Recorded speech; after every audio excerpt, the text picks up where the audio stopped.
think it's recording. All right, so this is exciting that we get to do this first mental fitness chat, joined by two very great colleagues, Amber and Kyla.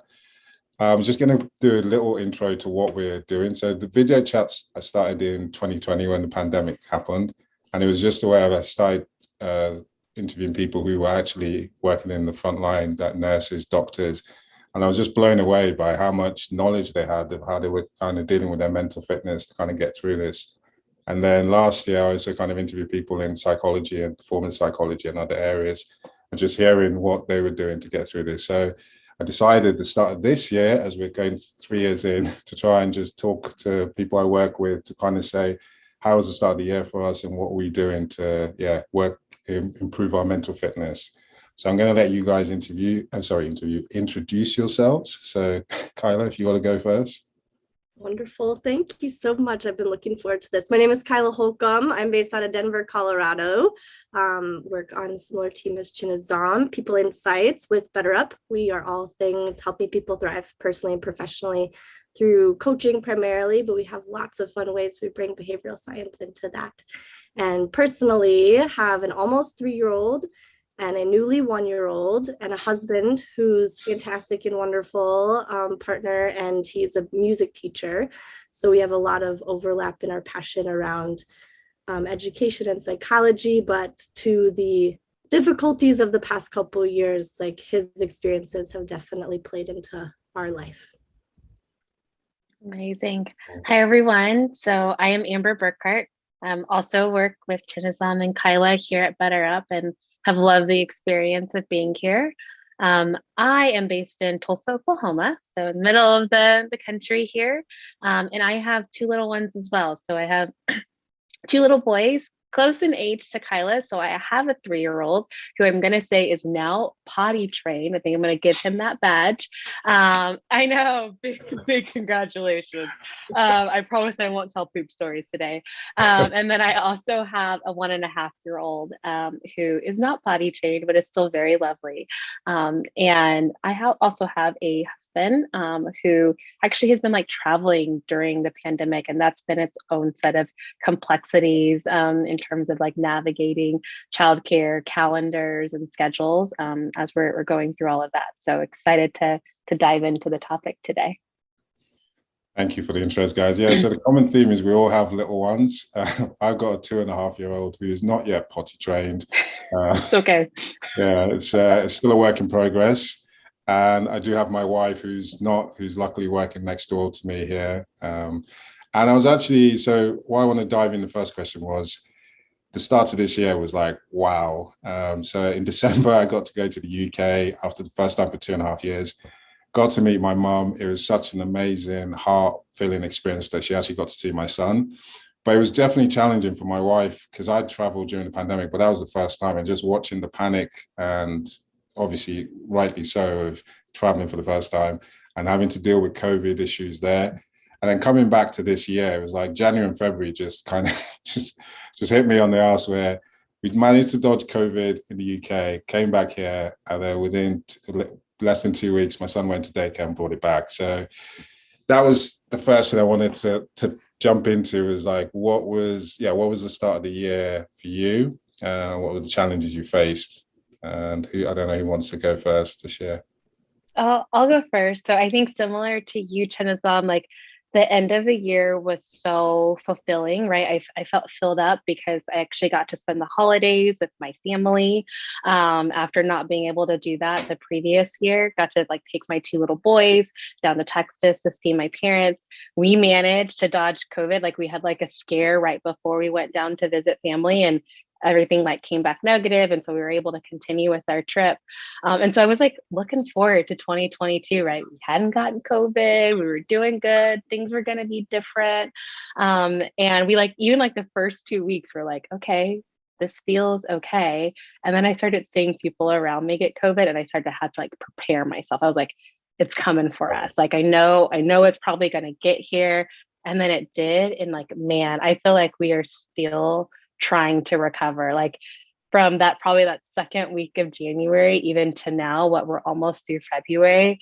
think maybe we've had like 2 full weeks of kids in daycare, and I'm feeling it. I'm feeling just the exhaustion, the pressure, the feeling like I'm never going to get caught up again, like after like having to do kids, making sure they're okay, potty training, plus all of the work stuff, plus, other family stuff as well. So, Yeah. um, really hopeful start of the year, and then it's quickly going to come crashing down from there. Thank you, I Sharon. don't know. I definitely can feel it feels like when are we going to catch up? Because definitely we're having him home I think we had him home for nearly 4 weeks. That was definitely, that's an experience I'll never forget. I just remember lying on the chair while I had COVID, couldn't move. And then my son obviously had recovered and was Judy was jumping on my head. I was just thinking, I wasn't prepared for this. But I wouldn't wish it on anyone. I know anyone. But Kyla, would love to hear. Yes, I relate to so much of what we're both sharing. And we have, I think, a couple things. We have a super flexible job. So part of what I feel like I've been in tension with is like just stay in a place of gratitude. I can have the kids. They're not home right now, knock on wood. They have not been home all week. But like they can be here, and like I can work around that, and I should just be able to be so grateful that that's a possibility, and to have a company that truly does support that so much.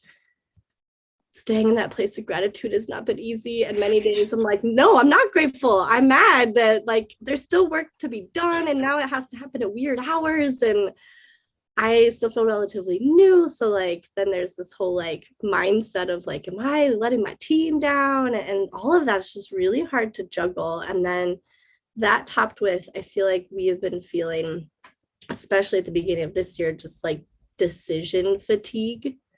Like, are we going there? Are we still wearing masks there? Is it safe? Who should we see? Who should we not see? Should we plan some summer travel? And like we're just redeciding all of these things that I think normally we wouldn't have to talk about.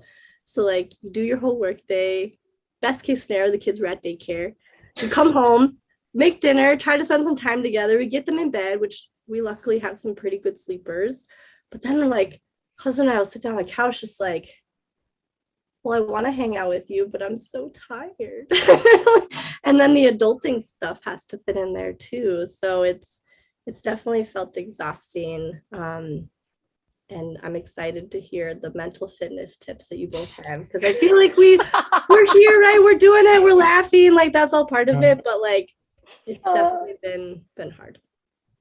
No, thank you so much for sharing, Kyla. And I think that's what we're trying to, through the sharing, hopefully we can get some mental fitness tips from this.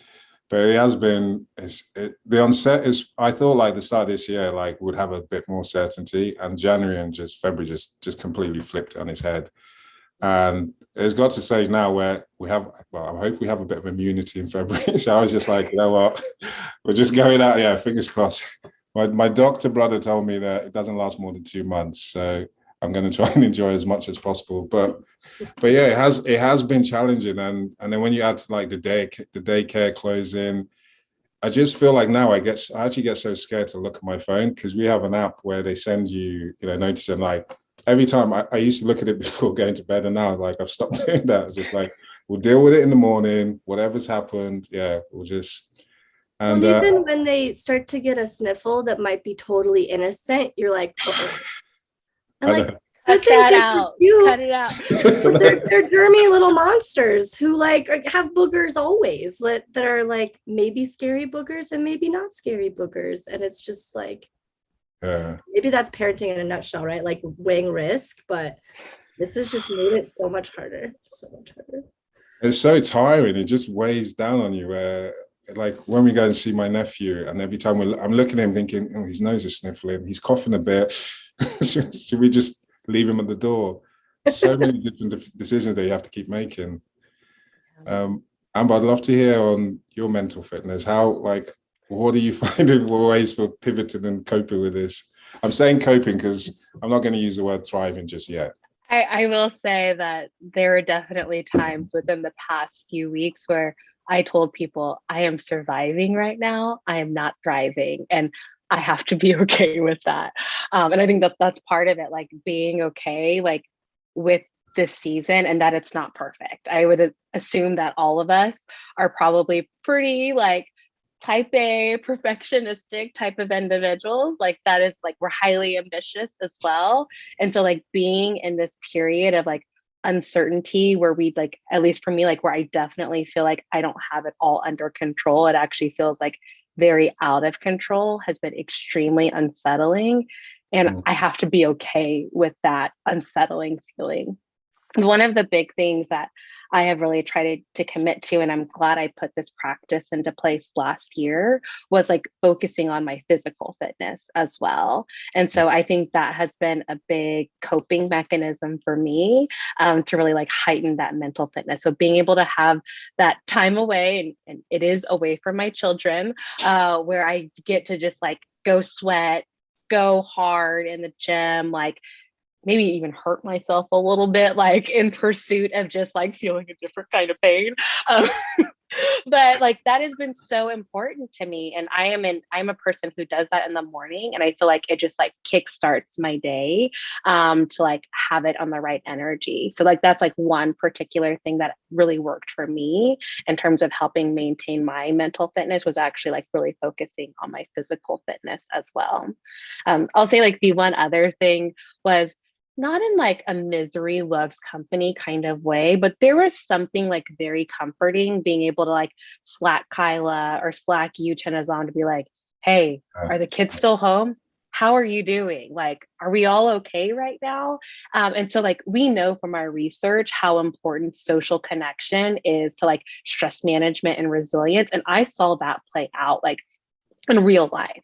So being able to talk with you all, with other colleagues who I knew also had kids at home, just like checking in on them was a way for me to like be okay as well, because it helped kind of shift the focus away from me and all of the negative things that I was feeling and thinking about how can I support someone else during this time. And so I think like that component of social connection was a really, really important just out put for me, like to really enhance my mental fitness. I don't know, Yeah. Kyla, if that resonates with you or something that you did as well. Chinazam, I don't know if I've told you this. So Encanto is continuously playing in our life right now, like the soundtrack, the movie. And I woke up one day to Amber had just slacked me, grandkid roundup, all caps. And it made my day so much better. And it's like, are your kids home? Is it just stuck in your head? But like either way, thank you. It made me laugh. And yes, it was beautiful.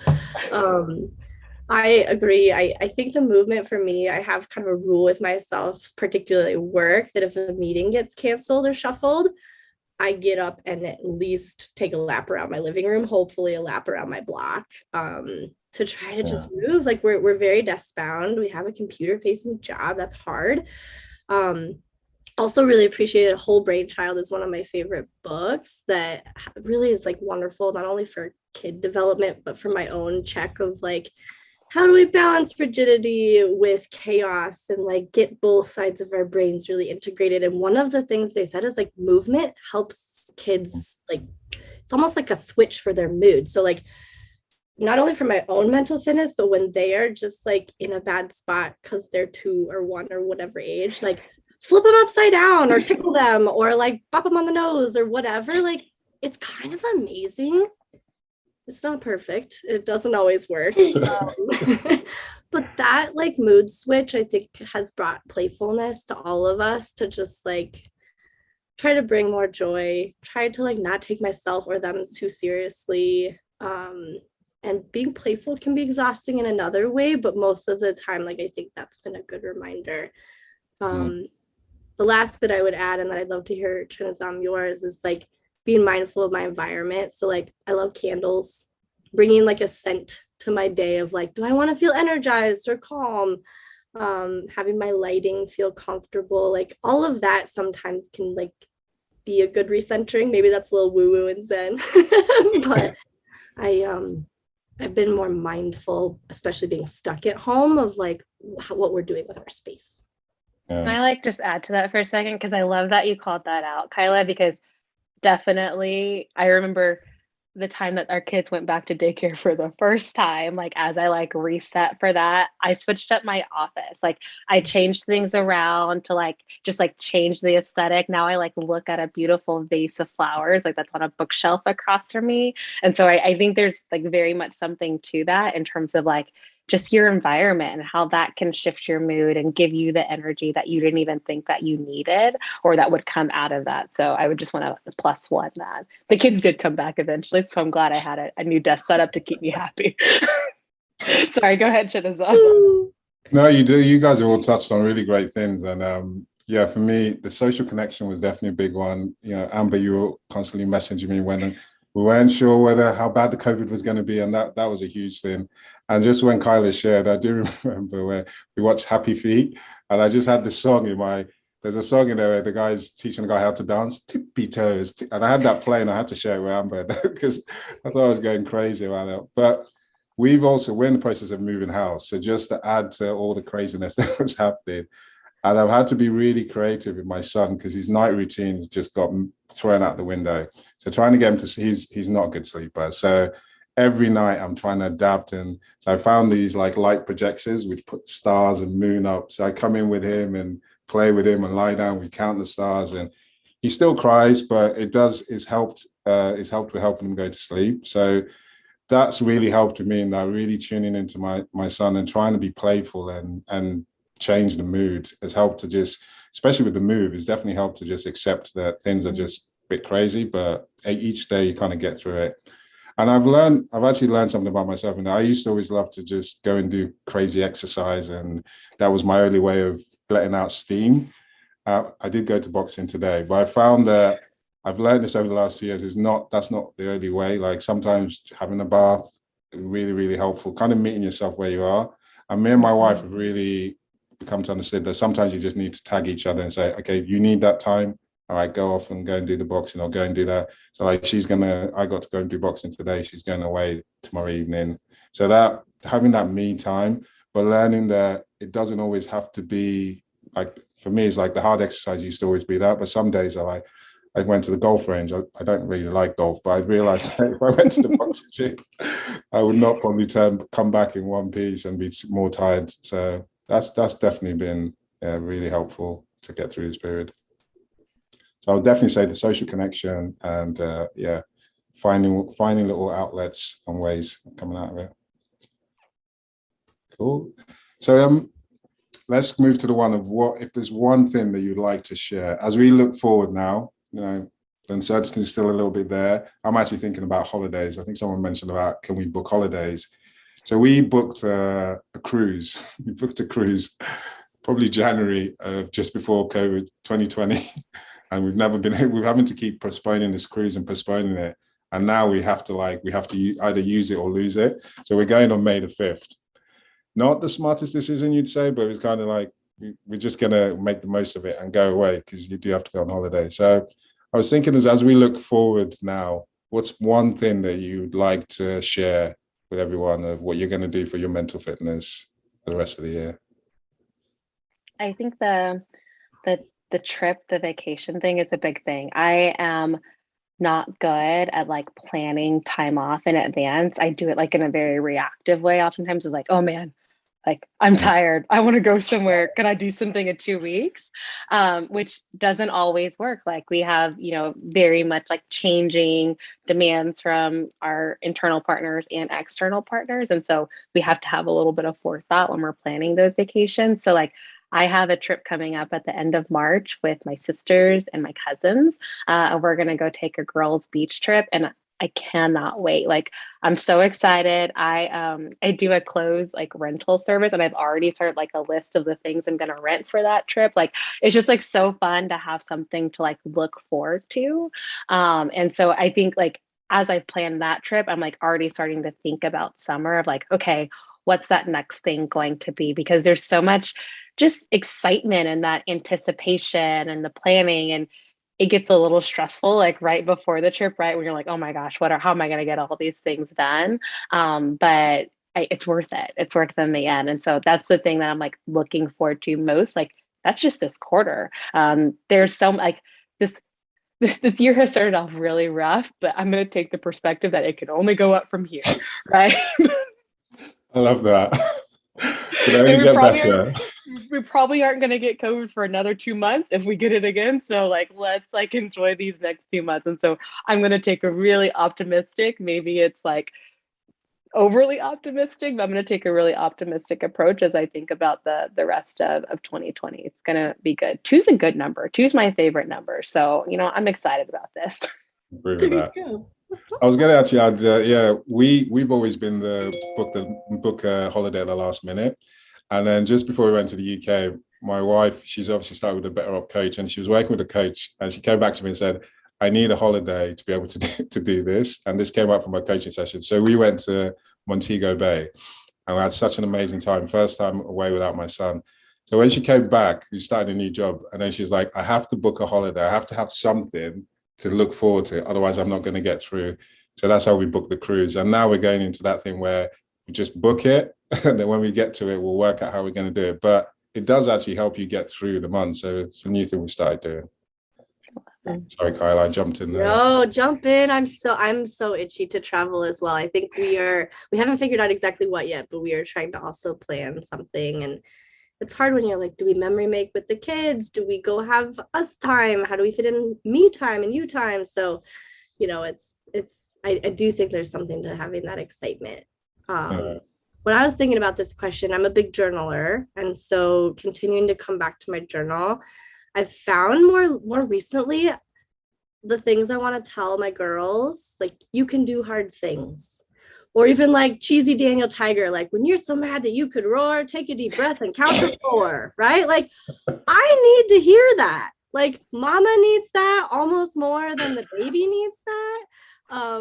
And so it's just reminding me of some of like our research, right? Of like sometimes it's easier to give the advice to be the support than to like practice it yourself. And so I've been trying to incorporate more of my good lessons that I want to instill in my babies, like to myself and journaling. And I saw this one graphic that I really loved that was like this little stick figure, and it's like how it feels right now. And it's like carrying this just like massive ball that's just like too big, right? And then it's like how it'll probably feel a month from now.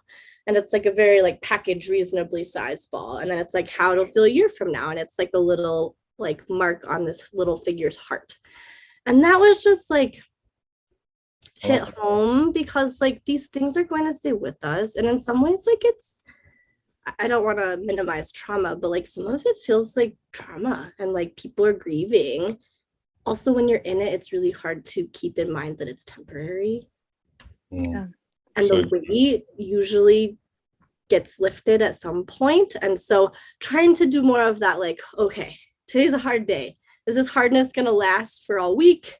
The kids are home for multiple days. Like, let's hunker down. What do I need? Versus like, I don't need to cope. I just need to get through today. Because like tomorrow when I wake up will be a reset. And so journaling helps me process some of those pieces.